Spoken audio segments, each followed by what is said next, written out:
네, 안녕하십니까. 오늘은 기본이 탄탄한 스쿠터, 오토바이 요거에 대해서 얘기를 해보겠습니다. 자, 우선 이 기본, 여기서 말하는 이 기본은 무엇일까? 네, 요거를 얘기를 해보려고 하는 겁니다. 일반적으로 신차 구입하고 1만 또는 뭐 2, 3만 뭐 요 정도의 기본적으로 점화 코일, 뭐 점화 플러그 이런 거를 교환을 많이 하시더라고요. 많은 분들이 좀 착각하시는 게 이 점화 코일은 소모품 영역이 아니에요. 그러니까 기본적으로 10만 킬로 탈 때까지 점화 코일은 고장 날 일이 별로 없는 물건이에요. 자, 그런데 왜 2만도 안 돼서 뭐 또는 3만 뭐 별로 타지도 않았는데 점화 코일이 고장 났다고 해서 교체하는 경우가 꽤 있잖아요. 점화 코일이 2, 3만에 문제가 생겼다. 이거는 그 부품 자체가 불량일 수도 있고, 또 하나는 오토바이 내에 전기 품질이 안 좋아서 그런 경우가 많아요. 그건 오토바이를 잘못 만들어서 그런 거죠. 점화 코일은 말 그대로 내부에 코일밖에 없어요. 점화 플러그도 5만까지도 그냥 탈 수 있어요. 오토바이 내부의 전기가 불안정하거나 좋지 않으면 점화 코일이 조기에 문제가 발생이 되는 거예요. 그런 것들이 뭐에 속하느냐? 기본에 속하는 거거든요. 쭉 살펴보면 좀 기본이 좀 부족해 보이는 이런 뭐 스쿠터 오토바이들이 좀 눈에 많이 밟혀서 이 기본에 대해서 얘기를 해보려고 하는 거예요. 자, 첫 번째, 내연기관에서 이 시동 문제. 시동은 기본에 속하는 문제거든요. 그러니까 날씨가 덥든 날씨가 춥든 일발 시동이 돼야 됩니다. 일발 시동. 어떤 오토바이는 영하 5도만 되면 시동이 안 걸리고, 어떤 거는 뭐 영하만 내려가면 시동이 안 걸리고, 이런 것들. 영하 20도까지는 일발 시동이 돼야 됩니다. 그러니까 온도, 기온이 높든 기온이 낮든, 날씨, 뭐 습도가 높은 날 또는 뭐 건조한 날, 비가 오는 날, 이런 거. 그다음에 대기압, 기압이 높든 기압이 낮든 이런 거와 상관없이 일발 시동이 돼야 됩니다. 반대로 얘기하면 특정 온도 또는 날씨 또는 비가 오거나 이럴 때 시동 불량이 되면 기본이 안 된 거예요. 불량스러우면 기본기가 부족하다, 이렇게 보시면 되는 겁니다. 그러니까 내연기관은 온도, 날씨, 대기압과 상관없이 일발 시동이 돼야 된다. 배터리는 당연히 기본적으로 정상 범위에 있어야 되는 거예요. 그 다음에 중요한 게 이거죠. 공회전 RPM. 공회전 RPM. 예열 후에 RPM이 일정해야 됩니다. 이것도 마찬가지로 온도, 날씨, 대기압과 상관없이 일정해야 돼요. 예열이 다 끝난 다음에 예열 후에 RPM이 뭐 불안정한다던가 불규칙하거나 널뛰게 하거나 이러면 얘도 마찬가지로 기본이 안 된 겁니다. 기본이 부족한 애들은 공회전 RPM이 불안정합니다. 그 다음 예열 후에 엔진 온도.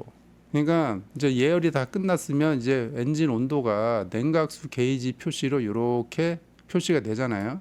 냉각수 게이지로 엔진 온도를 이렇게 간접적으로 표현을 하는데, 뭐 저속이건 중속이건 이런 속도와 무관하게 엔진 온도는 일정한 게 좋습니다. 90도면 90도 딱 이렇게 정해지지는 않지만 90도에서 상승됐다가 내려오는 그 변화 폭이 작으면 작을수록 좋은 엔진입니다.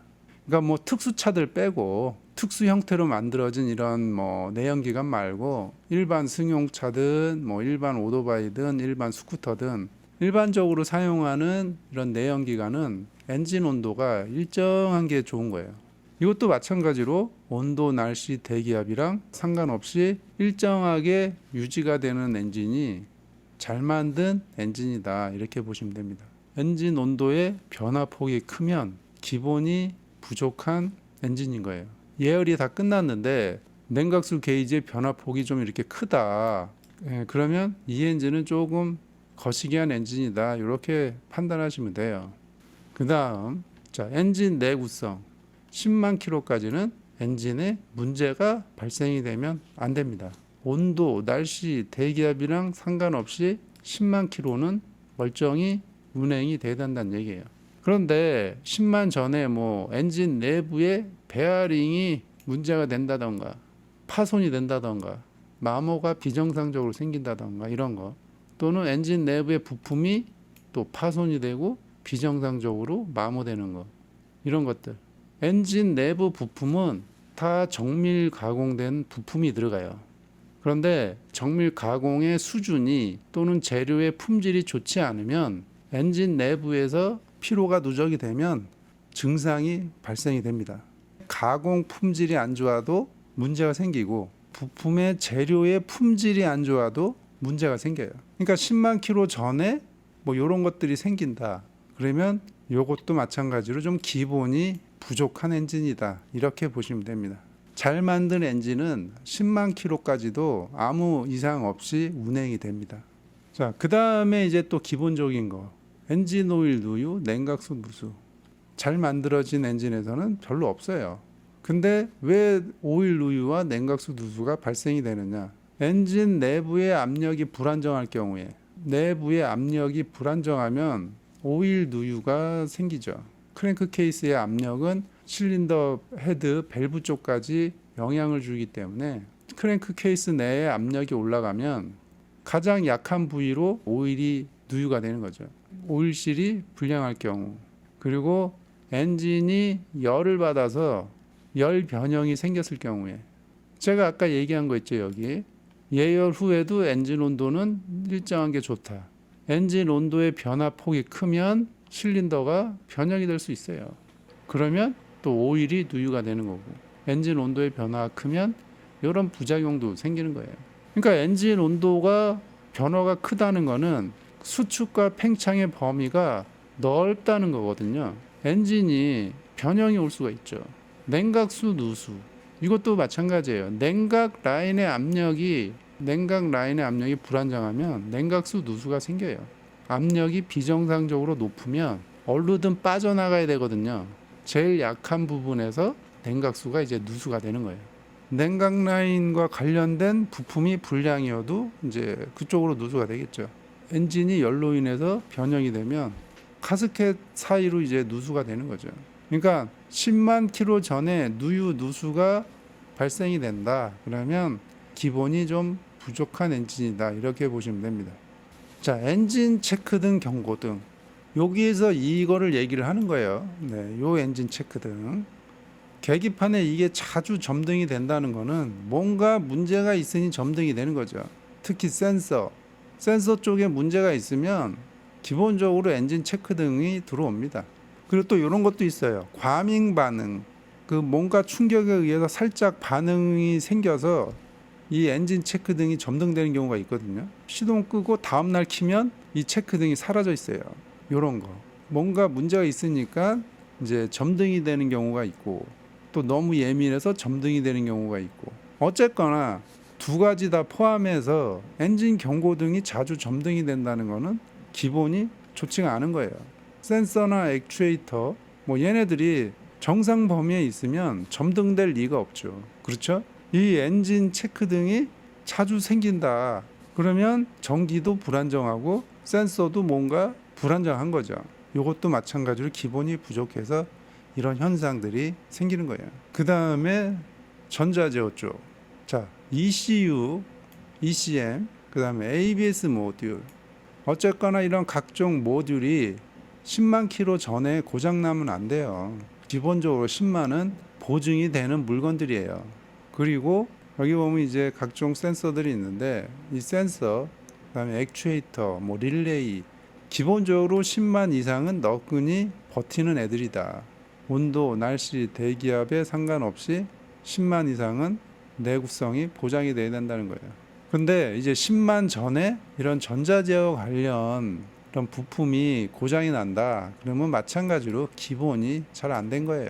ECU라든가 ABS 모듈, TCU, 그 다음에 각종 모듈, 그 다음에 각종 센서, 액추에이터, 릴레이도 그렇고, 얘네들은 전기의 품질과도 굉장히 밀접한 연관이 있어요.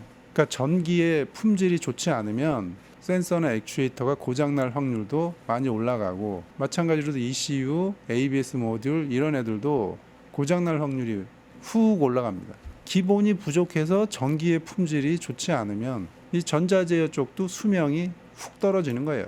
자, 여기까지 얘기해 봤는데 요거 말고도 더 있어요. 지금 제가 몇 가지만 설명을 드렸잖아요. 본인이 타는 그 스쿠터 오토바이에서 지금 제가 얘기한 것 중에서 몇 개나 걸리는지 한번 세보세요. 기초와 기본이 잘 된 오토바이는 적게 걸립니다. 근데 기초와 기본이 좀 부족한 애들, 좀 딸릴수록 많이 걸립니다. 시동 꺼짐도 그렇잖아요. 비만 오면 시동 꺼지는 오토바이 있잖아요. 날만 더워지면 시동 꺼지는 애들도 있고, 비만 오면 시동 꺼지는 애들도 있고. 그게 뭐예요? 기초와 기본이 딸리는 거예요. 요새 기초와 기본이 딸리는 애들이 자주 보여서 이 얘기를 하는 거예요. 본인이 타는 오토바이 몇 개나 걸리는지 한번 체크해 보세요. 기초와 기본을 잘 만들어 놓고 그 다음에 위에 뭐 옵션을 바르든지 뭘 하든지 해야 되는데, 기초와 기본이 안 되니까 위에 옵션을 발라도 수명이 짧아지는 거예요. 최근에는 또 이런 경우도 있더라고요. 디지털 계기판인데 어디 회사라고는 제가 말은 안 하겠는데, 마일리지 주행거리가 특정 킬로미터에 도달하면 제로로 초기화가 됩니다. 특정 킬로수에 도달을 하면 0으로 바뀌어 버리는 거예요. 주행거리가. ECU에서 계기판으로 쏴주는 거거든요. 휠 스피드 센서가 ECU로 들어가서 ECU에서 계기판 모듈로 신호를 보내주는 거거든요. 그러니까 정보 수집을 ECU에서 한 후에 주행거리를 쏴주는 건데, 계기판이 특정 킬로수가 되면 0으로 돼 버린다고요. 특정 킬로수에 0으로 바뀌어 버리는 게, 이거는 좀 말이 안 되잖아요. 그러니까 오토바이가 시장에 나오기 전에 여러 가지 변수를 다 적용을 해서 하드하게 테스트를 한 후에 통과가 되면 그 다음에 시장으로 나와야 되는데, 적당히 시험하고 적당히 테스트하고 이렇게 시장에 나오니까 이런 현상들이 벌어지는 거예요. 지금 그 기초와 기본이 탄탄하지 않으면 위로 올라갈 수가 없어요. 계속 문제가 발생이 될 수밖에 없어요. 본인이 타는 스쿠터 오토바이 여기에서 몇 개나 걸리는지 한번 체크해 보시기 바랍니다. 오늘은 여기까지 하겠습니다.